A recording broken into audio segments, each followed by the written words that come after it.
Hello everyone and welcome to Chetan Bharat Learning. So let's get started with the current affairs of science and technology. The issues which we'll be covering today are bird flu outbreak in India. Then we'll look into what is National Atomic Time Scale and the PM delivers inaugural address at National Meteorology Conclave. So important is that the PM dedicated National Atomic Time Scale and Bharatiya Nirdeshak Dravya to the nation. Then we'll have a look at the draft released by DST of the 5th National Science, Technology and Innovation Policy for public consultation. Then we'll have a look at what is decoded from the meteorite that fell long back in June 2017 in Jaipur. So let's begin with the very first news, that is the bird flu outbreak in India. It started with the 4 states and now it has spread to approximately 10 states and 1 UT. So poultry birds including ducks, turkey, quail, etc., they are dying in large numbers, and this is an outbreak of avian flu or avian influenza, which is a highly contagious viral disease that spreads to the species of food-producing birds. Sometimes it does not cause any problem in that, but at times it may prove fatal. It might lead to small changes such as lower egg production, etc., but it might prove fatal. And this influenza virus can be transmitted to the humans. It travels to the humans occasionally and also some domestic animals such as pigs. So this bird flu is caused by an influenza virus which is of various types, namely type A, B and C. But only type A is of major concern since it causes disease in humans as well, along with those poultry and avian species.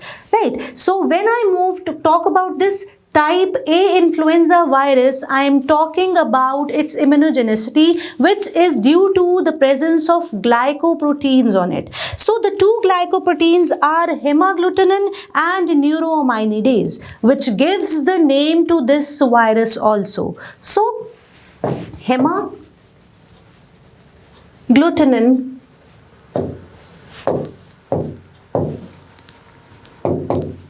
and neuraminidase are the two glycoproteins present on this influenza virus which are posing a great threat and give the immunogenicity to this virus. So the name comes from these two glycoproteins. If I say H7N9, that means I'm talking about the hemagglutinin glycoprotein number 7 and neuraminidase glycoprotein number 9. So that gives the name to these viruses, and the virus is able to cause the glutination of RBCs and can prove fatal. Basically, this influenza virus is found in all the aquatic birds. They act as a natural reservoir of influenza A viruses.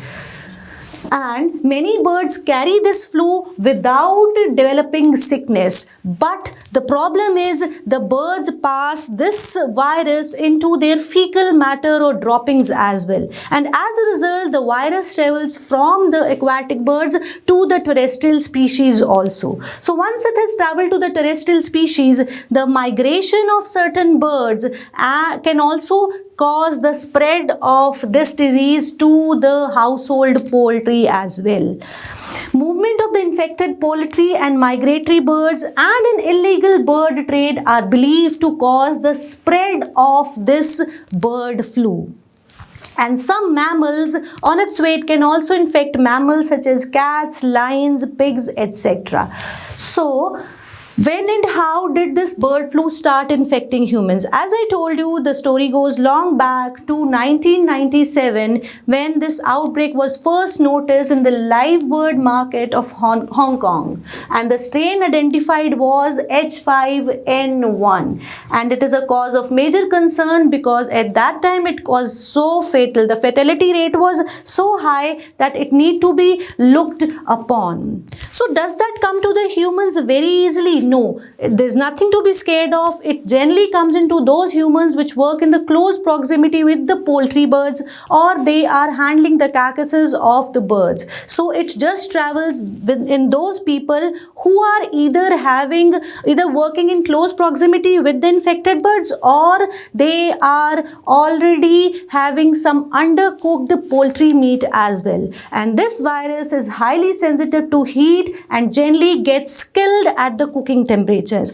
So important thing is that we should take care what sort of meat aren't we taking. Are we taking properly cooked meat? If so, there is no such scare. But right now the bird flu is expanding and it is traveling to the various states of India, spreading to the various states of India.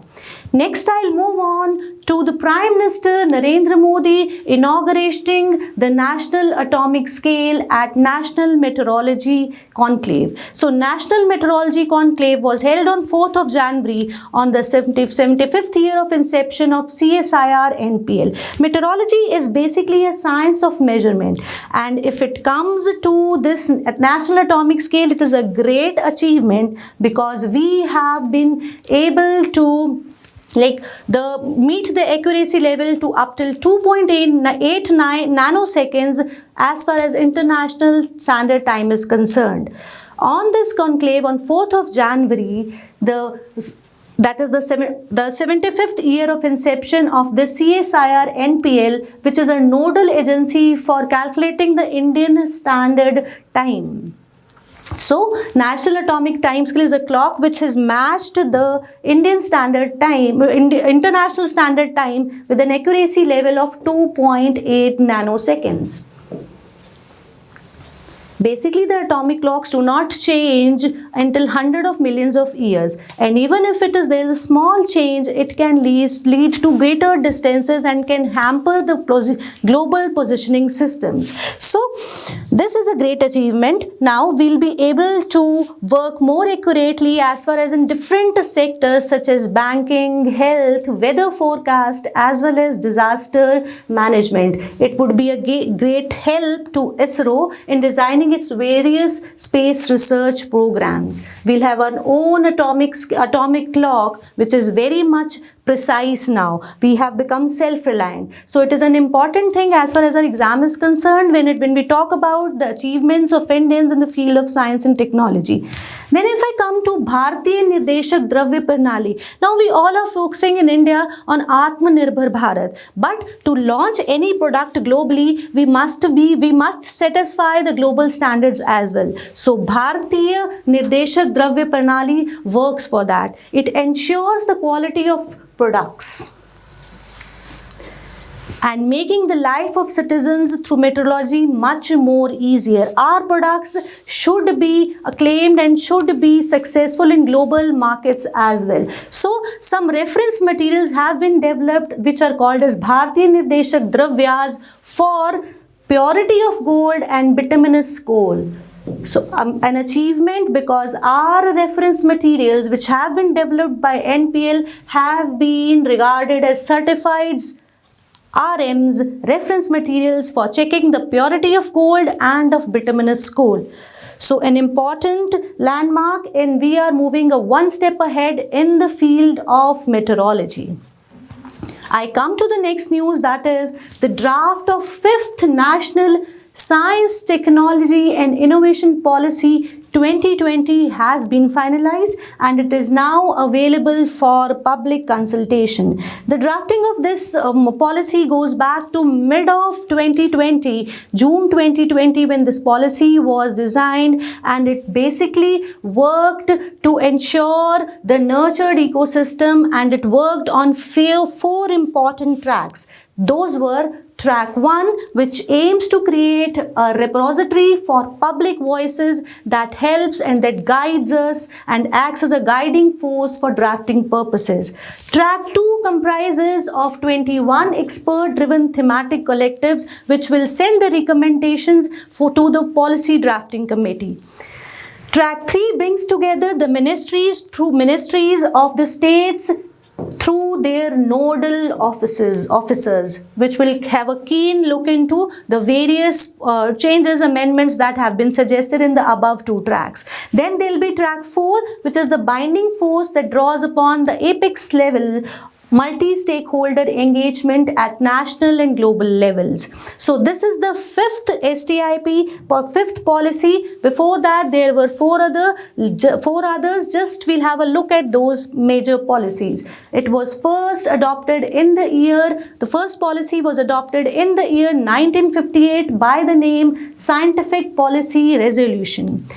In the year 1983, the second policy on science and technology was adopted under the name Technology Policy Statement 1983.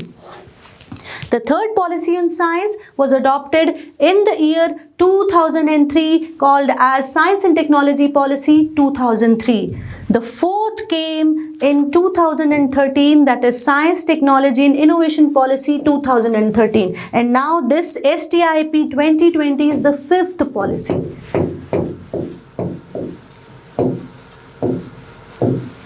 So basically, through this STIP 2020, we aim to foster, develop and nurture a robust system, a strong system for evidence and stakeholder-driven STI planning. And we want that this policy should address the strengths and the weaknesses of Indian STI ecosystem. We want to look into the various fallacies that our system has, and we want to foster it very strongly and remove them very strongly from our ecosystem, from our science and technology ecosystem, right? It also aims to bring the concept of dynamic policy, incorporating a number of features such as policy evaluation, feedback, and a timely exit strategy for various policy instruments. So STIP 2020 has made its draft public on the 7th of January 2020. Right, now I move on to the 7th of January 2021.